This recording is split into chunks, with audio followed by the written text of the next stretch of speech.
కేసీఆర్ గారికి పొలం బాట పట్టాలని విపక్షంలోకి వచ్చినాక కానీ అర్థం కాలేదు. ఇది రాజకీయాల కోసమే పొలం బాట తప్పితే జనం బాట మరిచిన కేసీఆర్ గారికి ఇంకా ప్రజల ఎజెండా ఏందో తెలియని పరిస్థితిలో ఉన్నాడు. 3 నెలలకే రాజకీయాల్లో పతనమవుతున్నామని తెలిసిన తర్వాత ఈరోజు తన జనంలో కనపడడం అనేది చాలా విచిత్రంగా ఉంది. 10 ఏళ్ల క్రితం మర్చిపోయిన జనం రాజకీయాల కోసం ఇప్పుడు అవసరం వచ్చిండ్రు. రైతులు అరగోస పెట్టి ఆత్మహత్యలు చేసుకున్నా కూడా ఎప్పుడు పట్టించుకొని కేసీఆర్ ఎన్నికల్లో ఓడిపోగానే నల్గొండ అని వరంగల్ అని ఎక్కడెక్కడో తిరిగే పరిస్థితి వచ్చింది. ఇదే అధికారంలో ఉన్నప్పుడు రైతుల గోస వినుంటే ఆయనకి గోస పట్టేది కాదు.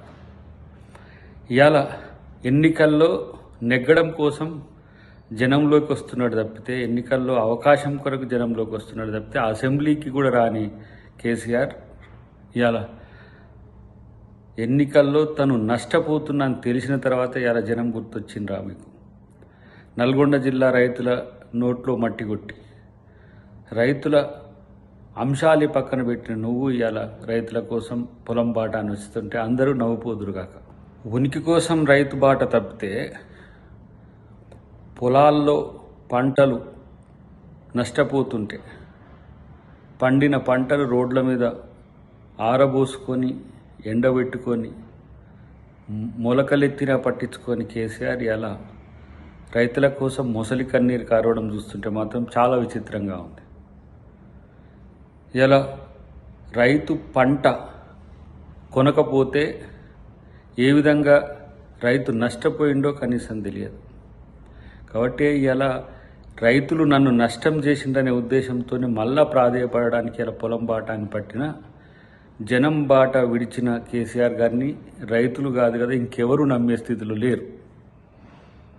ఎన్నికలు రాజకీయాలు తప్ప రైతుల సమస్యలు ప్రజల సమస్యలు పట్టించుకొని కేసీఆర్ గారిని ప్రజలు నమ్ముతారని అనుకోవడం అనేది డొల్ల.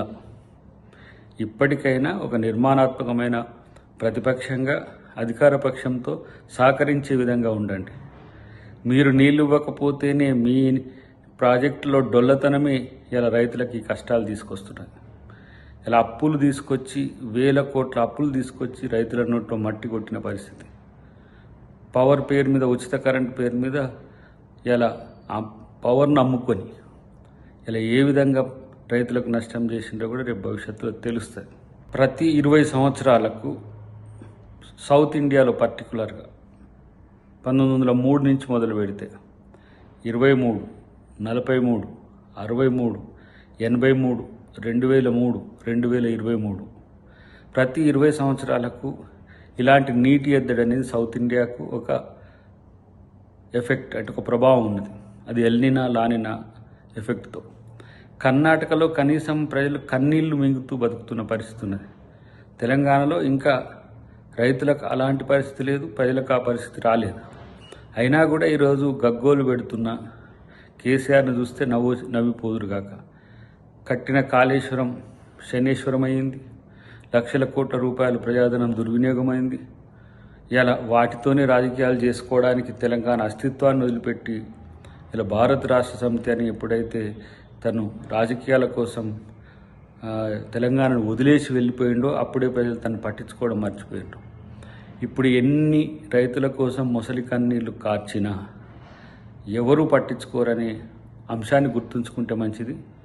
రైతులను ప్రజలను ఆదుకునే బాధ్యత ముఖ్యమంత్రి రేవంత్ రెడ్డి గారు చాలా సీరియస్గా తీసుకుంటున్నారు.